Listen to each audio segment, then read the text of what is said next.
તો કેમ છો દોસ્તો, મેં પ્રથમ founder of investor Parikh welcome કરું છું આજના વિડીયોની અંદર. આજના વિડીયોમાં છે ને આપણે ફરીથી એક નવું સ્ક્રીનર મેં લઈને આવ્યો છું, જેને છે ને આપણે ટેસ્ટ કરવાના છે. હવે આના પહેલાં જે આપણે સ્ક્રીનર ટેસ્ટ કર્યું હતું ને એ છે ને સિમ્પલ સ્ક્રીનર હતું. આજનું જે આપણે સ્ક્રીનર ટેસ્ટ કરવાના છે એ છે ને વેલ્યુએશનનું સ્ક્રીનર રહેવાનું છે. એટલે આજના વિડીયોમાં છે ને આપણે એવી કંપનીઓ ફાઇન્ડ આઉટ કરશું જે અત્યારે અંડર વેલ્યુ છે, જે અત્યારે છે ને સસ્તી મળી રહી છે. હવે સસ્તી કંપની કેવી હોય ને એની એકવાર છે ને તમને ડેફિનેશન ક્લિયર કરી દઉં કે સસ્તી કંપનીનો મતલબ એવો નથી કે જે 1-2 રૂપિયામાં મળી રહી છે. સસ્તી કંપનીનો મતલબ એવો છે કે જે કંપનીનો પ્રાઇસ છે ને અત્યારે ભલે 100 રૂપિયા હોય કે 1000 રૂપિયા હોય, પણ લોંગ ટર્મમાં છે ને પોટેન્શિયલ છે કે એ જે કંપની છે ને એ 10,000 ઉપર જઈ શકે છે. તો એવી કંપનીઓ છે ને આજે આપણે ચેક કરવાના છે આ જે ફિલ્ટર છે એના થ્રુ. હવે આના પહેલાંના વિડીયોમાં છે ને મેં બતાવ્યું હતું કે આપણા જે સ્ક્રીનર છે ને એને કઈ રીતે ખોલવાનું હોય છે. તો આજના વિડીયોમાં જે ખોલવાની પ્રોસેસ છે ને એ હું આજે તમને એક્સપ્લેન નહીં કરું. આજે છે ને અહીંયા તમને ડાયરેક્ટ સ્ક્રીન દેખાતી હશે. અહીંયા સ્ક્રીન પર આપણે જેટલા પણ રેશિયો છે ને એ ડાયરેક્ટ આપણે પુટ કરવાના છે. તો અગર તમે આ વિડીયો પહેલી વાર જુઓ છો ને તો એના પહેલો એક વિડીયો મેં બનાવ્યો હતો. એ જે વિડીયો હતો ને એની અંદર મેં સ્ટેપ બાય સ્ટેપ ડિસ્કસ કર્યું છે કે આ જે સ્ક્રીનર છે ને એને છે ને તમે કઈ રીતે ખોલી શકો. તો હવે આજના વિડીયોની અંદર આપણે છે ને ડાયરેક્ટ જે પણ કંપનીના રેશિયો છે એને છે ને આપણે પુટ કરવાના છે. તો સૌથી પહેલાં છે ને હું આને 4 રેશિયો લગાવીશ. એના પછી આપણે આને રન ધીસ ક્વેરી કરીને જોઈશું કે આપણી માટે આ જે 5000 કંપનીઓ છે એમાંથી કેટલી કંપનીઓ છે ને ફિલ્ટર થઈને આવે છે. તો હવે છે ને આપણે સૌથી પહેલાં 4 રેશિયો લગાવી દઈએ. તો હવે જે સૌથી પહેલો મેં રેશિયો લગાવવા જાઉં છું ને એ છે માર્કેટ કેપ. માર્કેટ કેપનો મતલબ હોય કે ભાઈ કંપની છે ને કેટલી મોટી છે. અહીંયા છે ને આપણે રાખીએ કે ભાઈ મારે છે ને કંપની 500 કરોડથી વધારેની વેલ્યુએશનવાળી જોઈએ છે. હવે જો 500ની છે ને આની બાજુમાં આપણે કરોડ લખવાની કોઈ જરૂર હોતી નથી, કારણ કે આ જે બધા નંબર હોય ને એ કરોડોની અંદર જ આવતા હોય. તો હવે જે બીજો રેશિયો મેં લગાવવા જાઉં છું ને એ છે પ્રાઇસ ટુ અર્નિંગ રેશિયો. હવે આ જે રેશિયો છે ને એ મારે એની ઇન્ડસ્ટ્રી હોય ને એના કરતાં ઓછો જોઈએ. તો અહીંયા મેં લગાવી દઉં કે ભાઈ એની જે ઇન્ડસ્ટ્રી છે એના કરતાં આ રેશિયો મારે ઓછો જોઈએ. હવે એના પછી જ આપણે રેશિયો લગાવવાના છે ને એ છે પ્રાઇસ ટુ બુક રેશિયો. હવે આ જે રેશિયો છે ને એ મારે 1.5 કરતાં ઓછો જોઈએ. હવે આના પછી જ આપણે રેશિયો લગાવીએ છીએ એ રહેશે ડેટ ટુ ઇક્વિટી. હવે આ જે રેશિયો છે એ મારે 1 કરતાં ઓછો જોઈએ. હવે જો આ જે આપણે 4 રેશિયો લગાવ્યા એ છે ને તમને ખબર ના પડ્યા હોય ને તો અમે છે ને અમારા આ વિડીયોની અંદર એકદમ ડિટેલમાં આ જે બધા રેશિયો છે ને એ સારી રીતે સમજાયા છે. તો અગર તમારે આ રેશિયો શીખવા હોય ને તો તમે છે ને અમારો પેલો વિડીયો છે ને વોચ કરી શકો છો. હવે અહીંયા છે ને આપણે 4 રેશિયો લગાવ્યા. હવે આ 4 રેશિયોની અંદર તમને છે ને અહીંયા રન ધીસ ક્વેરીનું ઓપ્શન દેખાતું હશે. એને છે ને આપણે એકવાર ક્લિક કરી લઈએ અને જોઈએ કે આ જેટલી પણ 5000 કંપનીઓ છે, 5000થી વધારે કંપનીઓ માર્કેટની લિસ્ટ છે, એમાંથી આપણી માટે છે ને અહીંયા કેટલી કંપની ફિલ્ટર થઈને આવી જાય છે. તો 5000 કંપનીઓમાંથી આપણી માટે છે ને 99 કંપનીઓ સિલેક્ટ થઈને આવી ગઈ છે. હવે આ જે 99 કંપનીઓ છે ને એની ઉપર તો આપણે રિસર્ચ ના કરી શકીએ ને. તો હવે છે ને આપણે થોડાક બીજા રેશિયો લગાવીએ અને જોઈએ કે આ જે કંપનીઓ છે એમાંથી આપણી માટે છે ને કેટલી કંપનીઓ છે ને ફિલ્ટર થાય છે. તો હવે છે ને આપણે બીજા 2 રેશિયો લગાવવા જઈએ છીએ અને પછી જોઈશું કે આ જે 99 કંપનીઓ છે એમાંથી છે ને આપણી માટે કેટલી કંપનીઓ ફિલ્ટર થાય છે. તો હવે જે મેં રેશિયો લગાવવા જાઉં છું ને એ છે ઇન્ટરેસ્ટ કવરેજ રેશિયો. આ જે રેશિયો છે ને એ મારે 3 કરતાં વધારે હોવો જોઈએ. એના પછી જે આપણે રેશિયો લગાવવા જઈએ છીએ ને એ છે કરંટ રેશિયો અને આ જે રેશિયો છે એ મારે 1.5 કરતાં વધારે જોઈએ. હવે છે ને આ જે 2 રેશિયોનો મતલબ છે ને એ છે ને તમને એકવાર સમજાવી દઉં. તો જો ઇન્ટરેસ્ટ કવરેજ રેશિયો છે ને આપણને એ બતાવે કે કંપનીએ જે કર્જો લીધો છે એ કર્જાનું કંપની ઇન્ટરેસ્ટ કેટલું ચૂકવે છે અને જે કંપની બિઝનેસ કરે છે એ બિઝનેસમાંથી કંપની પ્રોફિટ કેટલું કમાય છે. તો આ જે પ્રોફિટ અને ઇન્ટરેસ્ટ છે ને એ બંને વચ્ચેનું જે રિલેશન હોય ને એ આપણને ઇન્ટરેસ્ટ કવરેજ રેશિયો બતાવે. એક તમને હું એક્ઝામ્પલ આપીને બી સમજાવી દઉં કે આજે કોઈ કંપનીનો ઇન્ટરેસ્ટ કવરેજ રેશિયો 1 છે ને તો એનો મતલબ છે કે કંપની એનું બિઝનેસ કરીને છે ને 100 રૂપિયા કમાવે છે અને એ જ 100 રૂપિયા કંપની છે ને બેંકને ઇન્ટરેસ્ટ તરીકે આપી દે છે. હવે કોઈ કંપનીનો ઇન્ટરેસ્ટ કવરેજ રેશિયો 2 હોય ને એનો મતલબ શું છે એ કંપની છે ને 200 રૂપિયા કમાવે છે અને બેંકને છે ને ખાલી 100 રૂપિયા ઇન્ટરેસ્ટ તરીકે આપે છે. તો આ જે રેશિયોનું કેલ્ક્યુલેશન છે ને એ આપણે છે ને અહીંયા 3 લઈને જોયું છે. હવે આ 3 આપણે લીધું છે એનો મતલબ શું છે એ કંપની છે ને 300 રૂપિયા કમાય છે પણ બેંકને છે ને ખાલી 100 જ રૂપિયા આપે છે. તો એ જ રેશિયો છે ને એ આપણે ઇન્ટરેસ્ટ કવરેજની અંદર પુટ કર્યો છે. હવે કરંટ રેશિયોનો મતલબ શું કે કરંટ રેશિયોની અંદર છે ને 2 વસ્તુ આવે. એક હોય કરંટ એસેટ, એક હોય કરંટ લાયબિલિટી.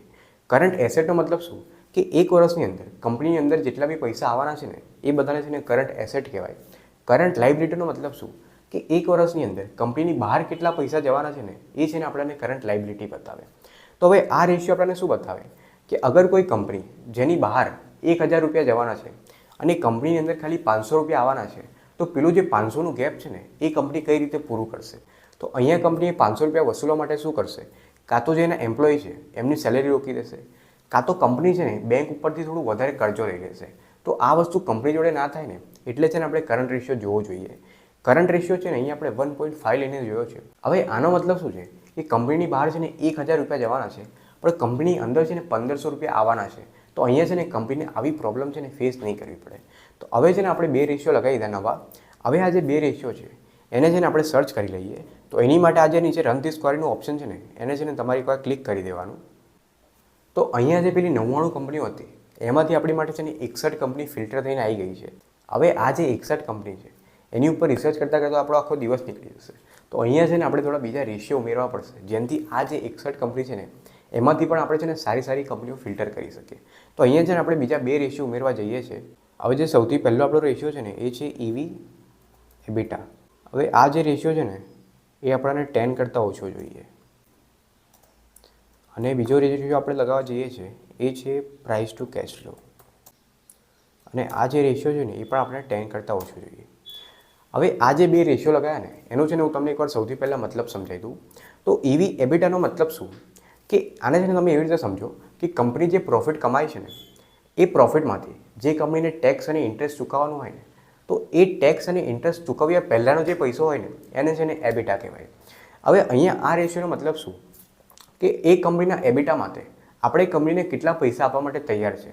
તો અહીંયા જે કંપનીનો EBITDA આપણે સમજી લઈએ એક્ઝામ્પલથી કે કંપનીનું જે EBITDA છે ને એ 100 રૂપિયા છે. તો આપણે એ 100 રૂપિયાના EBITDA માટે આપણે કંપનીને કેટલા પૈસા આપી શકીએ? તો અહીંયા આપણે 10 રેશિયો લીધો છે ને તો એનો મતલબ શું છે કે ભાઈ કંપનીના 100 રૂપિયાના EBITDA માટે આપણે એને વધારેથી વધારે 1000 રૂપિયા આપીશું. તો આ વસ્તુ છે ને અહીંયા EBITDA આપણને બતાવતું હોય છે. હવે એના નીચેનો જે રેશિયો છે ને પ્રાઇસ ટુ કેશ ફ્લો એ એકવાર હું તમને સમજાવી દઉં. તો આ જે ઉપર EBITDA હતું ને એમાં શું હતું કે કંપનીનું છે ને ઇન્ટરેસ્ટ અને ટેક્સ નીકળતા પહેલાં જે પ્રોફિટ હતું ને એ આપણને EBITDA બતાવતું હતું. પણ આ જે કેશ ફ્લો છે એનો મતલબ શું છે કે જ્યારે કંપનીનું જે પ્રોફિટ આવ્યું એ પ્રોફિટમાંથી કંપનીએ ઇન્ટરેસ્ટ પણ ચૂકવી દીધું અને જે ટેક્સ હતું ને એ પણ કંપનીએ આપી દીધું. તો હવે આ બે વસ્તુ પે કર્યા પછી કંપની પાસે જે પ્રોફિટ આવે ને એને છે ને કેશ ફ્લો કહેવાતું હોય છે. તો અહીંયા જે આપણો કેશ ફ્લો છે ને એ પણ મેં 10x સિલેક્ટ કર્યો છે. તો હવે આ જે આપણી ક્વેરી છે ને એને આપણે એકવાર રન કરી દઈએ. તો અહીંયા તમને દેખાતું હશે કે પહેલાં આપણી પાસે 60 કંપની હતી, એમાંથી 30 કંપની આપણી માટે છે ને ફિલ્ટર થઈને આવી ગઈ છે. પણ આ જે 30 કંપની છે એમાંથી પણ થોડી કંપનીઓ સિલેક્ટ કરવી આપણી માટે છે ને થોડી અઘરી છે. તો અહીંયા છે ને આપણે થોડા બીજા રેશિયો લગાવીને જોઈ લઈએ કે આ જે 30 કંપનીઓ છે એમાંથી આપણી માટે છે ને કેટલી કંપનીઓ ફિલ્ટર થાય છે. તો હવે જે આપણે બીજો રેશિયો આપણે છેલ્લો રેશિયો લગાવવા જઈએ છીએ ને વેલ્યુએશનનો એ છે PEG રેશિયો. તો આ જે PEG રેશિયો છે ને એ છે ને મારે 1 કરતાં ઓછો જોઈએ. તો હવે આ જે PEG રેશિયો છે ને એનો છે ને તમને એકવાર મતલબ સમજાવી દઉં. તો આ જે PEG રેશિયો છે ને એ PE રેશિયો અને જે કંપનીની ગ્રોથ હોય ને એને કમ્બાઈન કરીને બનતો હોય. જો PE રેશિયો આપણને બતાવે કે ભાઈ કંપની અત્યારે સસ્તી છે કે મોંઘી છે, પણ એ રેશિયો છે ને આપણને એવું ના બતાવે કે એ જે કંપની છે ગ્રોથ કરે બી છે કે નથી કરતી. તો આ વસ્તુ જોઈન્ટ કરવા માટે કે જે સસ્તી કંપની છે એ ગ્રોથ કરે છે કે નથી કરતી એને જોઈન્ટ કરવા માટે છે ને આ જે PEG રેશિયો છે ને એ બનાવડાવ્યો ગયો હતો. તો આ જે PEG રેશિયો છે ને એ આપણે છે ને 1 કરતાં ઓછો લઈ લીધો છે. તો અહીંયા છે ને આપણે આ રન ધીસ ક્વેરીનું ઓપ્શન છે ને એને એકવાર ક્લિક કરીને જોઈ લઈએ. અને એના પછી આપણે જોઈએ કે આ જે 30 કંપનીઓ છે એમાંથી આપણી માટે છે ને કેટલી કંપનીઓ ફિલ્ટર થઈને નીકળે છે. તો અહીંયા આપણે ક્લિક કરી લઈએ. તો જે પેલી 30 કંપનીઓ હતી એમાંથી છે ને આપણી માટે 22 કંપનીઓ ફિલ્ટર થઈને આવી છે. પણ આ જે 22 કંપનીઓ છે એને ફિલ્ટર કરવી, એમાંથી થોડી ઓછી કંપની નીકાળવી હવે છે ને આપણી માટે અઘરી છે. કારણ કે જેટલા બી બધા વેલ્યુએશનના રેશિયો જે મને આવડતા હતા એ બધા છે ને મેં પુટ કરીને જોઈ લીધા છે. તો હવે આપણે શું કરીશું કે વેલ્યુએશન રેશિયો તો બધા પુટ કરીને જોઈ લીધા છે. હવે છે ને આપણે થોડાક પ્રોફિટેબિલિટીના રેશિયો બી છે ને આમાં એડ કરીને જોઈ લઈએ કે આ જે કંપનીઓ છે એ સસ્તી તો છે જ, પણ એ પ્રોફિટ બી કમાય છે કે નથી કમાવતી. તો એટલા માટે છે ને આપણે જે પ્રોફિટેબિલિટીના 3 રેશિયો છે ઇમ્પોર્ટન્ટ એ છે ને આપણે લગાવીને જોવાના છે. તો હવે આપણે છે ને પેલા 3 રેશિયો લગાવી લઈએ. તો હવે એમાંથી જે સૌથી પહેલો રેશિયો મેં લગાવવાનો છું ને એ લગાવવાનું છું રિટર્ન ઓન ઇક્વિટી. હવે આ જે રેશિયો છે ને એ છે ને મારે 15 કરતાં વધારે જોઈએ. અને એના પછી જે મેં રેશિયો લગાવવાનો છું બીજો એ જે રેશિયો છે ને એ છે ROIC એટલે રિટર્ન ઓન ઇન્વેસ્ટમેન્ટ કેપિટલ. હવે આ જે રેશિયો છે ને એ પણ છે ને મારે 15 કરતાં વધારે જોઈએ. હવે છેલ્લો રેશિયો મેં લગાવવા જાઉં છું એ જે રેશિયો છે ને એ છે OPM, જેને ઓપરેટિંગ પ્રોફિટ માર્જિન કહેવાય છે. તો અહીંયા છે ને આપણે જે પણ પ્રોફિટેબિલિટીના રેશિયો છે ને એ છે ને લગાવી લીધા છે. હવે આ જે રન ધીસ ક્વેરીનું ઓપ્શન છે ને એની ઉપર આપણે એકવાર ક્લિક કરીએ અને જોઈએ કે હવે શું કોઈ આપણી માટે કંપની નીકળીને આવે છે કે નથી આવતી. તો અહીંયા આપણે એકવાર ક્લિક કરી લઈએ. તો ફાઇનલી આપણી મળે છે ને 5 કંપનીઓ શોર્ટલિસ્ટ થઈને આવી ગઈ છે. હવે આ જે 5 કંપનીઓ છે ને એમાં છે ને અત્યારે તમારે ઇન્વેસ્ટમેન્ટ નહીં કરવાનું. કારણ કે અહીંયા તમે સમજો કે આપણે છે ને ખાલી એટલું જ જોયું છે કે ભાઈ કંપની પ્રોફિટેબિલિટીવાળી છે કે નથી અને કંપની અંડર વેલ્યુ છે કે નથી. હજુ પણ છે ને આપણે બહુ બધી વસ્તુ જોવાની બાકી રહે. આપણે કંપનીનું મેનેજમેન્ટ જોવાનું હોય, થોડું આપણે કંપનીનું સેક્ટર એનાલિસિસ કરવાનું હોય, એની જે બેલેન્સ શીટ છે એ વાંચવાની હોય. બહુ બધી વસ્તુ અત્યારે છે ને આપણે કરવાની બાકી છે. તો આ બધી વસ્તુ કોણ કરશે? આ બધી વસ્તુ છે ને મારા ભાઈ તમારે કરવાની છે. આજના વિડીયોમાં મારો મોટિવ એ જ હતો કે આ જેટલા બધા રેશિયો છે ને એમનો છે ને મતલબ તમને ખબર પડે અને આ રેશિયો છે ને એ તમે તમારી જાતે પ્રેક્ટિકલી છે ને યુઝ કરતા શીખી જાઓ અને આ જે અંડર વેલ્યુ કંપની છે ને એમને છે ને શોધતા શીખી જાઓ. તો અગર આજનો વિડીયો તમને ગમ્યો હોય ને તો વિડીયોને છે ને લાઇક કરી દેજો અને વિડીયો અગર અત્યાર સુધી જોયો હોય ને તો ચેનલને સબસ્ક્રાઈબ કરવાનું ભૂલતા નહીં.